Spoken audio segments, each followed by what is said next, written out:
George Kittle. He and I have funny interactions. Last week, he induced it. I was going to let him just go through the press conference. I didn't have a question.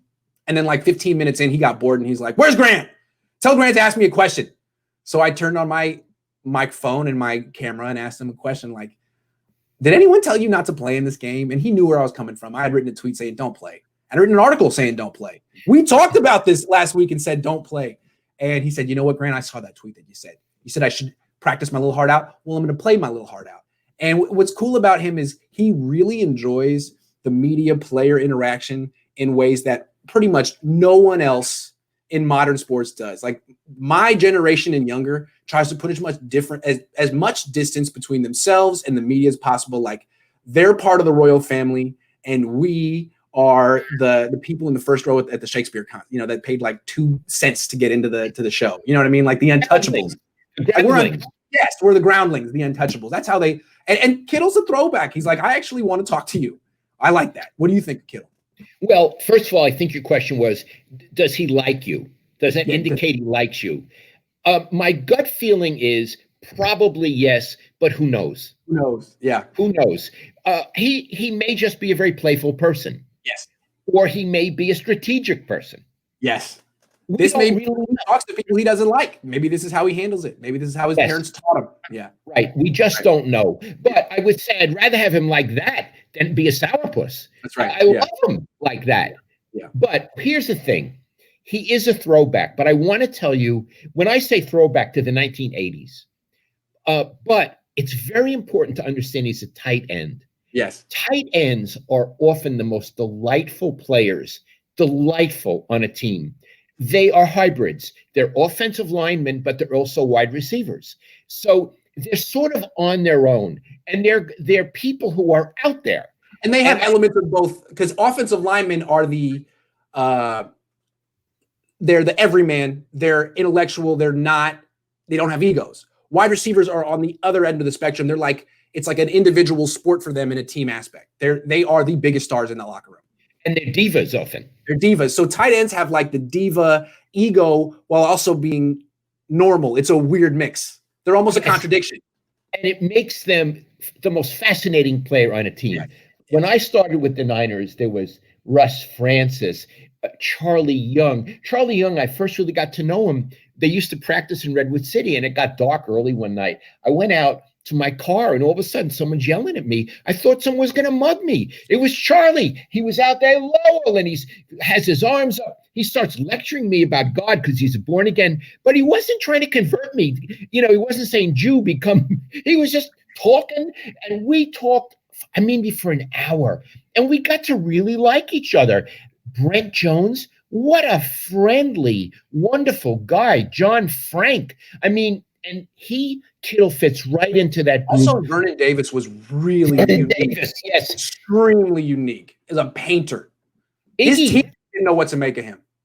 Vernon Davis, I used to, when they used to do real media guides books, now it's online. The last thing always said personal, and it told where they went to college, what they majored in.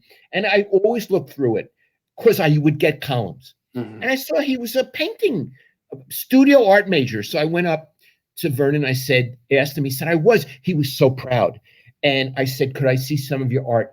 Iggy, I've told you this. He brought maybe 10 paintings. He lined them up near the field on easels. And he gave me a talk on each one. This was the tight end. So what I want to say is, Kittle is a fairly typical tight end, which means I love them. And he's a throwback to the 1980s, where as opposed to being aloof from the media, he's interested in people. So you're not a football player, but you're a person, and he's sincerely interested in people the way you and I are. Yeah, I think Kittle actually enjoys the interaction with the media more than the media enjoys the interaction with him. He's always like, "Come on, ask me a better question. Let's make this fun." And if you were there, you'd be like, "Great, let's do it." But most of these guys are like, I would have so much fun. I'm going to tell you something else. Gut feeling. Richard Sherman is good with the media, but I think it's premeditated. Yes. Because he's an intellectual. He's Stanford. And I'm not saying Kittle isn't bright, but I think it's absolutely sincere. I think he loves to mess around. Yes. God love him, Iggy.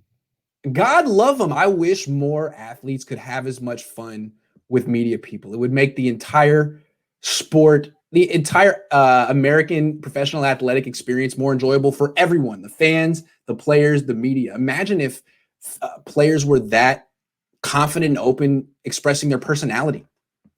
Iggy, I want to say, I think Harbaugh is that way.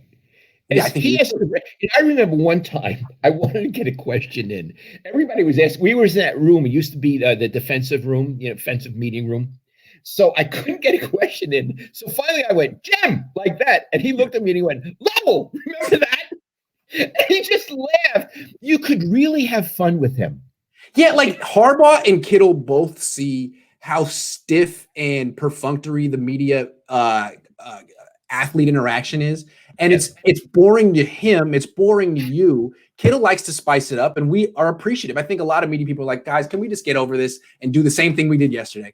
Can we just keep this easy, guys? And Kittle like, no, come on, let's make this fun. Yeah. It's boring. Let's make this fun. I like that too. So I want to say New Year's resolution for Kittle, don't change a thing. You're marvelous. You're a marvelous player, and you're a marvelous guy. Don't change a thing. Yeah, if you keep doing this, more athletes might take your lead. Yeah. I remember covering Kevin Durant was just so awful. He used to come out and he would talk into his belly button and it was like, why are you so depressed, Kevin? What did we do? Can't you have fun in your life? Kittle has fun in his life. Why is your life so difficult, man? Let's switch spots. I bet you I could enjoy it more than you could.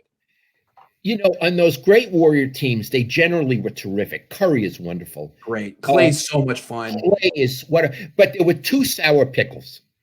One, Kevin Durant, Andre. and you know who I'm going to say? Andre Iguodala. Not Draymond Green. Draymond Green will talk forever. Oh, Draymond Green loves to talk. He's Kittle. Yes. Draymond Green is Kittle. Draymond Kittle. Iguodala and Kevin Durant, a couple of sour pickles. I hated to talk to them. Kittle's the kind of guy who could be the heir apparent to Tom Tolbert on KNBR if he wanted to. He has that kind of personality. He could be the drive time guy every day. Same with Draymond. They could both do it. And people would love them. Staley could do it too. Staley has a really dry sense of humor. He'd be a lot of fun. But Kittle could definitely do it, yes. Kittle, you need to ditch your agent.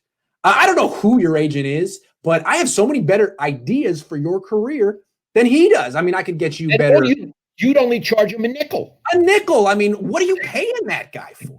Come on, get on this team over here.